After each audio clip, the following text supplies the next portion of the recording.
Hello दोस्तों, handwriting GS में आपका स्वागत है। दोस्तों, भारत में ब्रिटिश साम्राज्य की स्थापना जो कि हमारी सेकेंड यूनिट थी, उसके बारे में हम लोग चर्चा कर रहे थे, जिसके अंतर्गत हम लोगों ने देखा किस प्रकार से बंगाल में अंग्रेज़ों ने अपने शासन की स्थापना की। बंगाल में ब्रिटिश ने 2 युद्ध लड़े। पहला 1757 में प्लासी का युद्ध तथा दूसरा 1764 में बक्सर का युद्ध। इन दोनों युद्धों के परिणाम स्वरूप बंगाल पर ब्रिटिश शासन की स्थापना होती है। आगे हम लोगों ने पढ़ा था किस प्रकार से मैसूर में ब्रिटिशर्स अपना साम्राज्य विस्तार करते हैं, जहाँ पे हम लोगों ने देखा था कि 4 आंग्ल मैसूर युद्ध होते हैं। और वहीं पर हम लोगों ने चर्चा की थी हैदर अली और उसके बेटे टीपू सुल्तान के बारे में। आज हम लोग चर्चा करेंगे किस प्रकार से मराठा में ब्रिटिश शासन की स्थापना होती है। तो मराठा में ब्रिटिशर्स अपनी शासन की स्थापना करने के लिए 3 युद्ध लड़ते हैं, जो कि 1775 से 1819 तक लड़े जाते हैं। 3 युद्ध, प्रथम आंग्ल मराठा युद्ध, द्वितीय आंग्ल मराठा युद्ध और तृतीय आंग्ल मराठा युद्ध। पहला आंग्ल मराठा युद्ध जो लड़ा जाता है वो 1775 से 1782 के बीच में। द्वितीय आंग्ल मराठा युद्ध 1803 से 1805 के बीच में तथा तृतीय आंग्ल मराठा युद्ध 1817 से 1819 के बीच लड़ा जाता है। तो हम लोग तीनों युद्धों को पढ़ने से पहले जान लेंगे किस प्रकार से मराठा में पेशवाओं का या किस प्रकार से मराठा का उदय होता है, वहाँ पर किस प्रकार से छत्रपति जी शिवाजी महाराज मराठा साम्राज्य की स्थापना करते हैं और मराठा शक्तियों के बारे में पढ़ेंगे। तो यहाँ पर हम लोग मराठा शक्ति को बेसिकली 2 भाग में बांट के पढ़ेंगे। पहले भाग में हम लोग को पढ़ेंगे छत्रपतियों के बारे में, दूसरे भाग में हम लोग पढ़ेंगे पेशवाओं के बारे में। तो छत्रपतियों के बारे में जब हम लोग पढ़ेंगे तो सबसे पहले शिवाजी महाराज के बारे में पढ़ेंगे, जिनको कि मराठा साम्राज्य का संस्थापक बोला जाता है। उसके बाद उनके बड़े बेटे संभाजी महाराज मराठा में छत्रपति बनते हैं। उसके बाद राजा राम, जो कि शिवाजी महाराज के छोटे पुत्र थे, और उसके बाद ताराबाई, जो कि एक संरक्षिका के रूप में कार्य करती हैं। और उसके आगे हम लोग देखेंगे किस प्रकार साहूजी महाराज, और इन्हीं साहूजी महाराज के समय पर पेशवाओं की शक्ति अधिक प्रभावशाली हो जाती है। और यहाँ से हम लोग देखने लगते हैं कि पेशवाओं का राज्य शुरू हो जाता है। पेशवाओं में हम लोग देखेंगे सबसे पहले बालाजी विश्वनाथ के बारे में, जिसको कि मराठा का द्वितीय संस्थापक कहा जाता है। तो मराठा का पहला संस्थापक किसे कहते हैं? शिवाजी महाराज को, तथा यहीं पर बालाजी विश्वनाथ को मराठा का द्वितीय संस्थापक कहा जाता है। उसके बाद हम लोग पढ़ेंगे बाजीराव फर्स्ट के बारे में, जो कि दूसरे नंबर पे पेशवा बनते हैं। फिर हम पढ़ेंगे बाजीराव, माधवराव, माधवराव द्वितीय तथा बाजीराव द्वितीय, जो कि अंतिम पेशवा के रूप में जाने जाते हैं। तो दोस्तों, पेशवा जो है छत्रपति के समय काल में 8 मंत्रियों का एक कह सकते हैं आयोग टाइप का था, ठीक है, जिसमें जो पेशवा होता था वो 8 मंत्रियों का प्रधान होता था, जिसको हम या समिति कह सकते हैं। इसको हम अष्ट प्रधान कहते थे। ये छत्रपति के सिवा शासन काल के समय पे होता था। इन अष्ट प्रधान के बारे में हम लोग एक नज़र देख लेंगे, जिसमें सबसे प्रमुख होता था पेशवा, जो कि शासन की देखभाल करता था। और दूसरा अमात्य होता था, जो कि एक आर्थिक या वित्त मंत्री कहलाता था। सुमंत, जो कि एक विदेश मंत्री होता था। चिटनीस, जो कि एक पत्राचार विभाग इसके अंतर्गत आता था। सेनापति, ये सैन्य प्रधान होता था। न्यायाधीश, ये न्याय विभाग देखते थे। और पंडित राव, जो कि धार्मिक से रिलेटेड या मुख्य सलाहकार के रूप में कार्य करते थे। वहीं पे वाक्यान्विश, जो कि एक गुप्तचर होते थे। तो ये 8 मंत्री, जिनको कि अष्टप्रधान कहा जाता था, छत्रपतियों के समय पे होता था। पेशवा यहाँ पे शासन की देखभाल करता था और ये आठों मंत्रियों के प्रधान होते थे। ठीक है, आगे हम लोग देखेंगे प्रमुख पेशवाओं के बारे में। तो दोस्तों यहाँ से हम लोगों को मॉडर्न हिस्ट्री के अंतर्गत छत्रपतियों के बारे में ज़्यादा विस्तार से जानने की ज़रूरत नहीं है। बस हम इतना जान लेंगे कि शिवाजी मराठा शक्ति के जो संस्थापक थे वो शिवाजी महाराज थे। उसके बाद हम लोग इसको ब्रिटिश से रिलेट करके पढ़ेंगे, जहां हमको केवल पेशवाओं के बारे में पढ़ना है। तो चलिए शुरू करते हैं, बारी बारी बारी पेशवाओं के बारे में पढ़ना स्टार्ट करते हैं। तो सबसे प्रमुख पेशवा या फिर पहले पेशवा हुए वो थे बालाजी विश्वनाथ, जो कि 1713 से 1720 तक होते हैं। ठीक है, तो इनके बारे में जानेंगे। जो बालाजी विश्वनाथ थे, उन्होंने ताराबाई के विरुद्ध साहूजी महाराज की सहायता की थी। दोस्तों, औरंगजेब की मृत्यु के बाद साहूजी महाराज मुग़लों द्वारा रिहा कर दिए जाते हैं और वो जैसे ही रिहा होते हैं वो ताराबाई के विरुद्ध खेड़ा नामक स्थान पर संघर्ष कर देते हैं, जिसमें कि बालाजी विश्वनाथ उनकी सहायता करते हैं। इस प्रकार से साहूजी महाराज की सहायता ताराबाई के विरुद्ध खेड़ा नामक स्थान पर संघर्ष के दौरान बालाजी विश्वनाथ सहायता करते हैं। दूसरा, साहूजी महाराज ने इनको सेना करते नामक उपाधि पर नियुक्त किया और साहूजी महाराज ने 1713 में इनको पेशवा बनाया। तो हम लोगों ने अभी देखा कि साहूजी महाराज के समय जो पेशवा थे उनकी शक्ति बहुत ही ज़्यादा प्रभावशाली हो जाती है। तो इसी समय साहूजी महाराज ने बालाजी विश्वनाथ को 1713 में पेशवा बनाया और ये अत्यंत प्रभावशाली व्यक्ति थे, जिनको कि हम लोगों ने देखा अभी मराठा साम्राज्य के द्वितीय संस्थापक के नाम से जाना जाता है। इन्हीं के समय जुल्फ़िकार को हराकर दक्कन में चौथ और सरमुखी जैसे कर वसूले गए।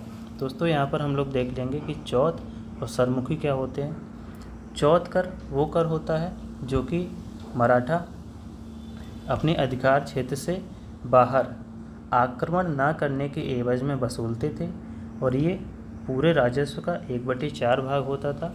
वहीं पे सरमुखी जो होता था वो मराठा अपने अधिकार क्षेत्र में जितना भी भू राजस्व कलेक्ट होता था उसका 1/10 भाग सरमुखी कर के नाम पे कलेक्ट करते थे। तो यहाँ पे इम्पोर्टेंट चीज़ें जो हो जाती हैं वो हो जाती हैं कि बालाजी विश्वनाथ को मराठा साम्राज्य का द्वितीय संस्थापक माना जाता है।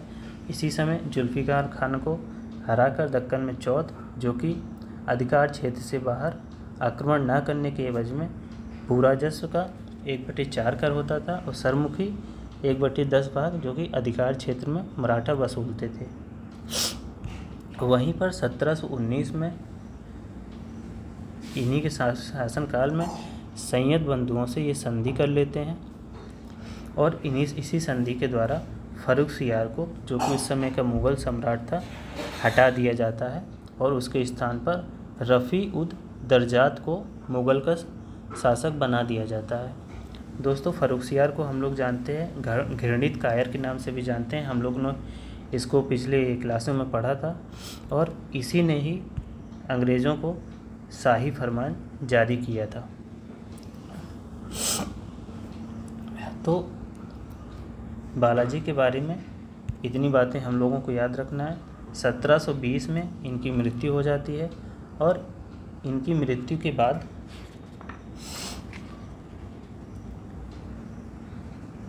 बालाजी प्रथम इनके पुत्र मराठा के नए पेशवा बनते हैं, जो कि 1720 से 1740 तक रहते हैं। बाजीराव प्रथम के बारे में हम लोग देखेंगे दोस्तों। इनके ऊपर एक मूवी भी आई है, बाजीराव मस्तानी, जिनमें कि ये बुंदेलखंड के शासक छत्रसाल की बेटी मस्तानी को अपने राज्य में ले आते हैं, वहीं पर इनकी पहली पत्नी पहले से ही उपस्थित रहती है। तो इस प्रकार से मस्तानी के साथ इनके संबंधों को उसमें बताया गया है। तो इनके बारे में बारी बारी बारी बात करेंगे कि शिवाजी के बाद गोरिल्ला पद्धति अपनाने वाले ये दूसरे व्यक्ति थे। गोरिल्ला पद्धति दोस्तों उसमें क्या होता है कि रास्ता नहीं रहता है और दोनों तरफ से पहाड़ रहते हैं, और जैसे ही युद्ध होता है तो इस रास्तों पे जो विरोधी सेना होता है उस पर पहाड़ों से आक्रमण करके उनको पराजित करने की पद्धति को ये गोरिल्ला पद्धति कहते हैं। तो गोरिल्ला पद्धति का उपयोग इन्होंने शिवाजी के बाद किया, ठीक है। वहीं पर बुंदेलखंड के शासक छत्रसाल को इन्होंने सहायता की और उनकी पुत्री मस्तानी से इनका संबंध हो गया। इन्होंने मुगल साम्राज्य को पुराना खोखला वृक्ष कहा है और 1737 में मुगल बादशाह मोहम्मद शाह पर इन्होंने आक्रमण कर दिया और इसी के साथ दिल्ली पर आक्रमण करने वाले ये पहले पेशवा बन गए। तो बाजीराव प्रथम जो थे दिल्ली पर आक्रमण करने वाले प्रथम पेशवा बने और इन्होंने अपने राज्य को अटक से कृष्णा नदी तक विस्तृत किया। पालखेड़ा का युद्ध इन्हीं के समय में हम लोग देख लेंगे दोस्तों। पालखेड़ा का युद्ध जो होता है बाजीराव प्रथम तथा हैदराबाद के निजामुल मुल्क के बीच में होता है, जिसका मुख्य कारण क्या था, चौथ और सरमुखी विवाद था। दोस्तों निजामुल मुल्क ने हैदराबाद जो कि उस समय मराठा के ही अंडर आता था, चौथ और सरमुखी देने से इनकार कर दिया था, जिसके परिणाम स्वरूप मराठाओं ने हैदराबाद पर आक्रमण कर दिया था और पालखेड़ा का युद्ध होता है जिसमें कि निज़ाम की बुरी तरीके से हार हो जाती है। परिणाम स्वरूप एक संधि होती है जिसको कि हम लोग मुंगी सिवागांव की संधि के नाम से जानते हैं, और इस संधि के बाद चौथ और सरमुखी देने के लिए निज़ाम हैदराबाद का निज़ाम जो रहता है वो इसको स्वीकार कर लेता है।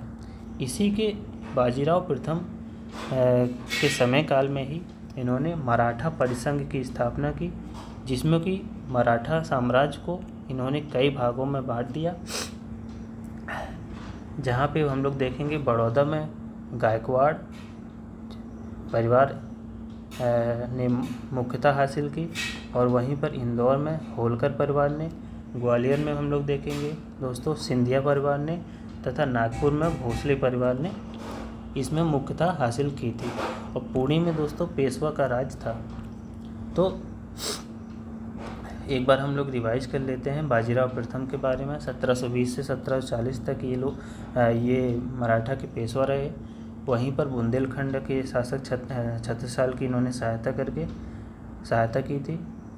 मुगल साम्राज्य को इन्होंने पुराना खोखला वृक्ष कहा और 1737 में मोहम्मद शाह के विरुद्ध दिल्ली पर आक्रमण कर दिया। इसी प्रकार से दिल्ली पर आक्रमण करने वाले ये प्रथम पेशवा बन गए और इन्होंने अपने साम्राज्य को अटक से कृष्णा नदी तक विस्तृत किया। इन्हीं के समय पे पालखेड़ा का युद्ध होता है जो कि मेनली चौथ और सरमुखी विवाद के परिणाम स्वरूप होता है, और मुंगी सिवागांव की संधि होती है जो कि हैदराबाद के निज़ाम और बाजीराव प्रथम के बीच में होती है। मराठा परिसंघ की स्थापना होती है जहाँ पे बड़ौदा गायकवाड़ परिवार को, इंदौर होलकर परिवार को, ग्वालियर सिंधिया परिवार को और नागपुर भोसले परिवार को दिया जाता है। इन्हीं के समय दोस्तों 1739 में नादिर शाह जो कि ईरान का नेपोलियन नाम से भी जाना जाता है, इसने भारत पर आक्रमण कर दिया था। इसी के आक्रमण के समय मुग़ल जो बादशाह था वो था मोहम्मद शाह रंगीला, और नादिर शाह मोहम्मद शाह रंगीला के बीच एक युद्ध होता है जिसको कि हम करनाल के युद्ध के बारे में जानते हैं। इस युद्ध में दोस्तों मोहम्मद शाह रंगीला की बुरी तरीके से हार हो जाती है और नादिर शाह दिल्ली पर अपना कब्जा जमा लेता है। दिल्ली को वो बहुत ही बुरी तरीके से लूटता है, साथ ही कोहिनूर हीरा अपने साथ ले जाता है। तख्ते ताउस जिसको मयूर सिंहासन कहते हैं वो भी अपने साथ ले जाता है, तथा बहुत ही ज़्यादा खजाना अपने पास और 70 करोड़ की संपत्ति, लगभग 70 करोड़ की संपत्ति अपने पास ले जाता है। तो बाजीराव प्रथम के समय 1739 में करनाल का युद्ध बहुत ही इम्पोर्टेंट बन जाता है। नादिर शाह जो कि नेपाल का ईरान का नेपोलियन नाम से जाना जाता है, और मोहम्मद शाह रंगीला, इन दोनों के मध्य होता है। और दिल्ली में खूब लूट फरोख होती है। कोहिनूर हीरा, 70 करोड़ की संपत्ति और मयूर सिंहासन नादिर शाह अपने साथ ले जाता है। 1740 में बाजीराव प्रथम की मृत्यु हो जाती है, और साथ ही मृत्यु के पश्चात बालाजी बाजीराव जो कि बाजीराव प्रथम का ही पुत्र रहता है, वो मराठा साम्राज्य का पेशवा बनता है। दोस्तों, बालाजी बाजीराव को हम लोग नाना साहब के नाम से भी जानते हैं, जो कि 1740 से 1761 के बीच में राज करते हैं। इसी समय शाहू की मृत्यु हो जाती है, और नए जो छत्रपति थे वो बनते हैं राजा राम द्वितीय। और इसी समय संगोला की एक संधि होती है 1750 में, जो कि जिसके तहत पेशवाओं को अब संपूर्ण अधिकार मिल गए, और इन्होंने अपनी राजधानी को पूना को बनाया। दोस्तों, कहा जाता है कि बालाजी बाजीराव जो कि बाजीराव प्रथम के ही पुत्र थे, और या फिर इनका वास्तविक नाम जो था नाना साहेब था, इनके समय ही मराठा साम्राज्य का सबसे अधिक विस्तार हुआ। इन्होंने अपने साम्राज्य को अफ़गान तक फैलाया। तो क्वेश्चन बनेगा कि किस मराठा पेशवा के शासनकाल में मराठा साम्राज्य का सबसे अधिक विस्तार हुआ? तो वो हुआ बालाजी बाजीराव, जिनका कि वास्तविक नाम नाना साहब था। इनके ही समय मराठा साम्राज्य का सबसे अधिक विस्तार हुआ। 14 जनवरी 1761 में दोस्तों क्या होता है, पानीपत का तृतीय युद्ध होता है, जो कि अहमद शाह अब्दाली और मराठा के बीच होता है। सबसे पहले पानीपत का जो तृतीय युद्ध होता है उसके कारण के बारे में हम लोग देखेंगे। हम लोग जानते हैं दोस्तों कि बालाजी बाजीराव ने अपना जो साम्राज्य था वो अफ़गान तक फैलाया था, और फैलाने के दौरान इन्होंने क्या किया था, जो तैमूर साल था, जो कि अहमद शाह अब्दाली का एक वायसराय था, उसको लाहौर से निष्कासित कर दिया था। तो उसी के बदले में अहमद शाह अब्दाली आक्रमण कर देता है, और पानीपत का तृतीय युद्ध होता है।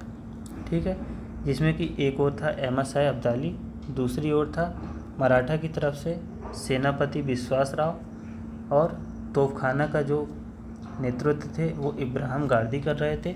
और वास्तविक नेतृत्व में हम लोग देखेंगे कि यहाँ पर सदाशिव राव भाऊ को माना जाता है।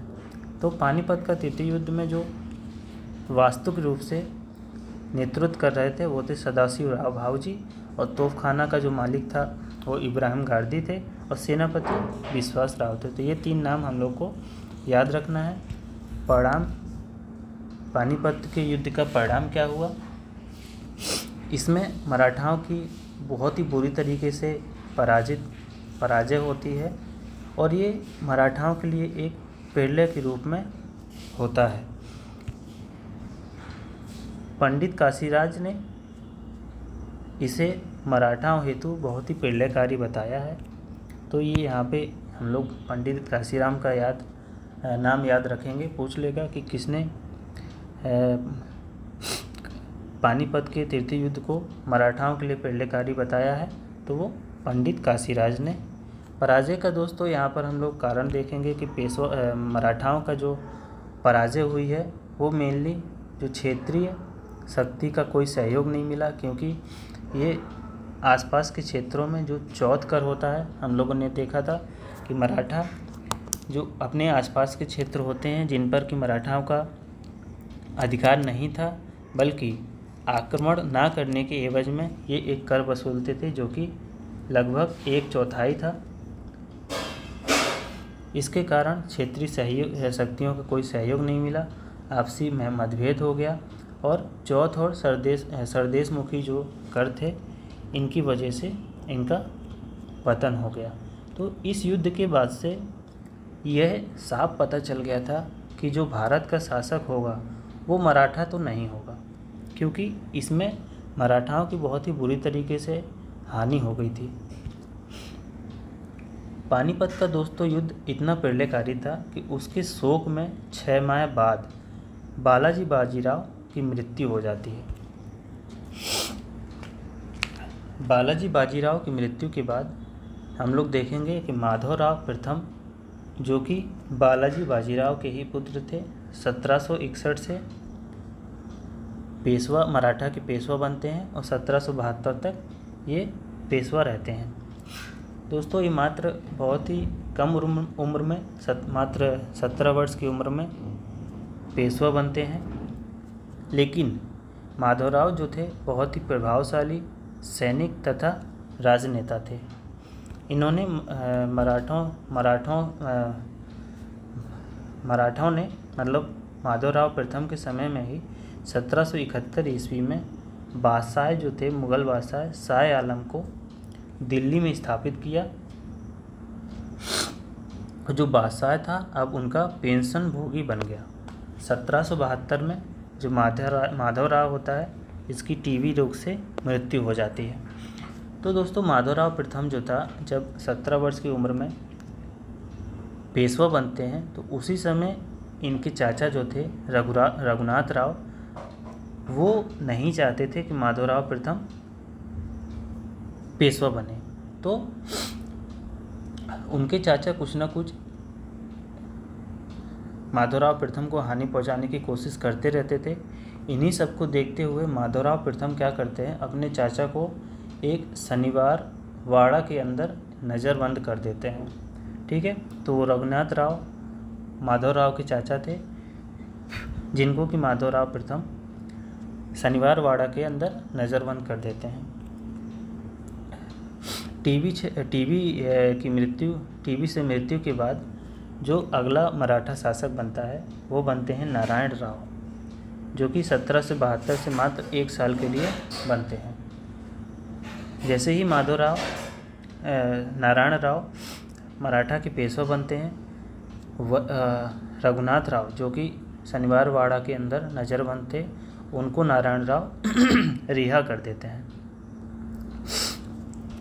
नारायण राव दोस्तों माधवराव का छोटा ही भाई था और अगले पेशवा बनते हैं। 1773 में रघुनाथ राव को जब ये रिहा करते हैं तो रघुनाथ राव नारायण राव की हत्या कर देते हैं। हत्या के बाद दोस्तों पिक्चर में आते हैं नाना फडणवीस। देखेंगे कैसे ये नाना फडणवीस पिक्चर में आते हैं। नारायण राव की मृत्यु के बाद जो अगले पेशवा बनते हैं वो माधवराव बनते हैं। क्यों बनते हैं कि कायदे से तो रघुनाथ राव पेशवा बनने चाहिए थे, लेकिन दोस्तों यहाँ पे होता क्या है, सबको पता चल जाता है कि नारायण राव की मृत्यु रघुनाथ राव ने ही की थी और इनके समर्थन में कोई नहीं आता है। वहीं पर नाना फडणवीस जो कि उस समय के एक प्रभावशाली मंत्री थे, उन्होंने नारायण राव की मृत्यु के बाद उनके पुत्र माधव राव को पेशवा बनने की मांग रखी, जिनके समर्थन में सभी लोग आ जाते हैं और माधव राव जो कि मात्र अभी पैदा ही हुए थे, वो मराठा के पेशवा बन जाते हैं।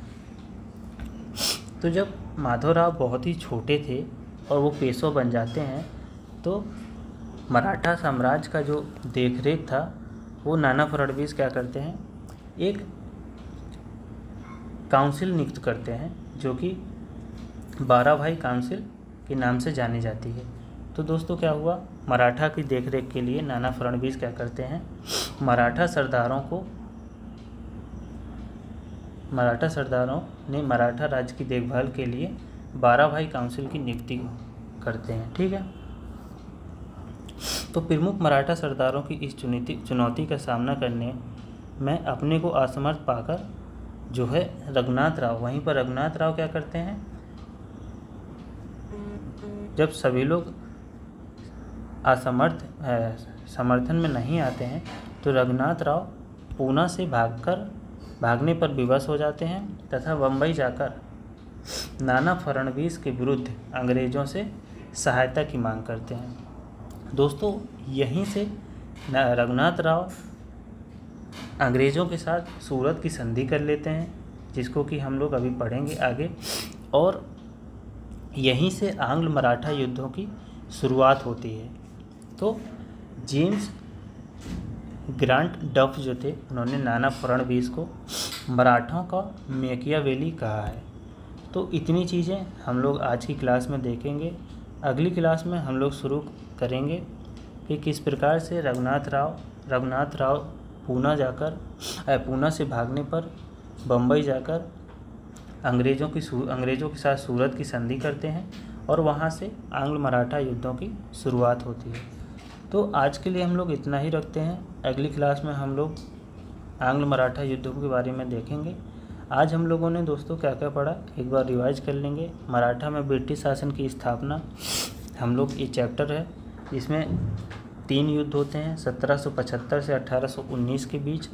और मराठा शक्ति के बारे में हम लोग पढ़ा था कि इस समय छत्रपति, हमने इसकी शक्तियों को छत्रपति और पेशवा 2 भागों में बांटकर पढ़ा। छत्रपतियों में सबसे इम्पोर्टेंट शिवाजी महाराज थे, जो कि मराठा शक्ति के संस्थापक कहे जाते हैं। वहीं पे साहू जी महाराज जब छत्रपति थे, उसी समय पेशवा की शक्ति बढ़ने लगती है और पहले पेशवा जो होते हैं बालाजी विश्वनाथ होते हैं, जिसको कि मराठा शक्ति का द्वितीय संस्थापक कहा जाता है।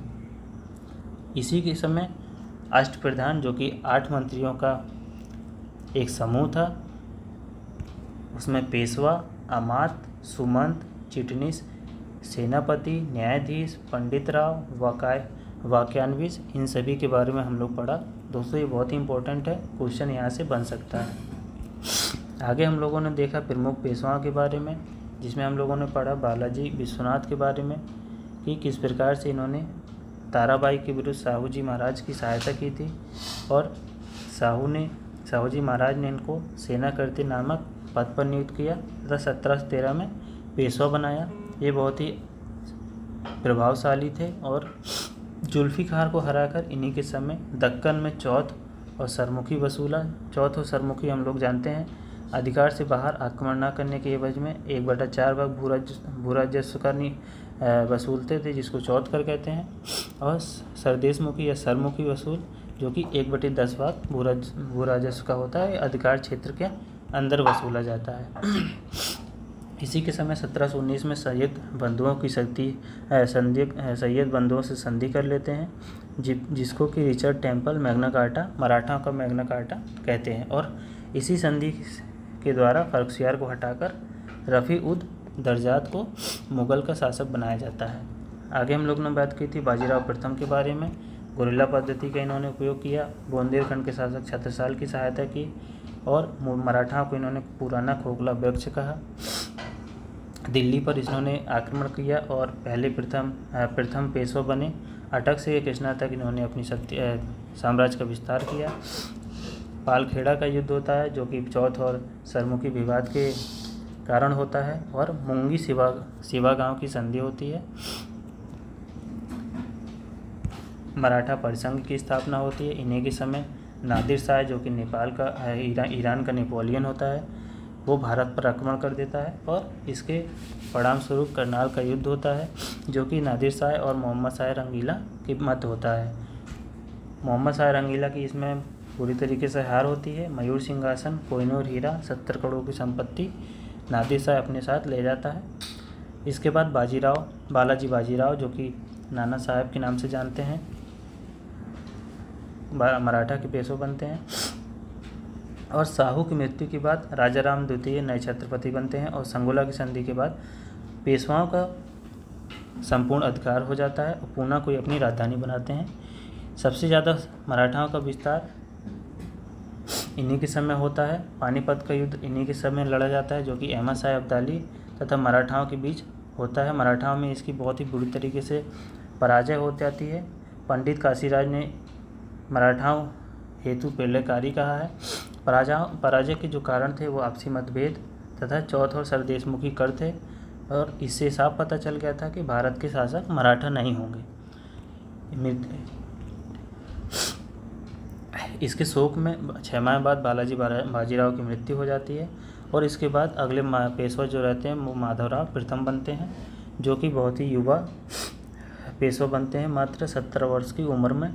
लेकिन ये बहुत ही प्रतिभाशाली सैनिक तथा राजनेता थे। मराठाओं ने 1771 में बादशाह शाह आलम को दिल्ली में स्थापित किया। अब बादशाह उनका पेंशन भोगी बन जाता है। 1772 में माधवराव की भी मृत्यु हो जाती है। इसके बाद नारायण राव अगले पेशवा बनते हैं और इनकी भी मृत्यु इनके चाचा के द्वारा 1773 में कर दी जाती है। अगले जो पेशवा बनते हैं माधवराव सेकंड बनते हैं, जो कि बहुत ही छोटे, मात्र 40 दिन की इनकी उम्र होती है जब ये पेशवा बनते हैं और यहाँ से नाना फडणवीस पिक्चर में आ जाते हैं। इसी के साथ रघुनाथ राव पूना से भागने पर मजबूर हो जाते हैं और बम्बई जाकर अंग्रेज़ों से सूरत की संधि कर लेते हैं, जो कि आंग्ल मराठा युद्ध की नींव के रूप में काम करते हैं। जेम्स ग्रांट डफ ने नाना फडणवीस को मराठाओं का मैकियावेली कहा है। तो दोस्तों आज की क्लास यहीं पर ख़त्म करते हैं। आगे हम लोग देखेंगे आंग्ल मराठा युद्धों के बारे में। आज के लिए धन्यवाद।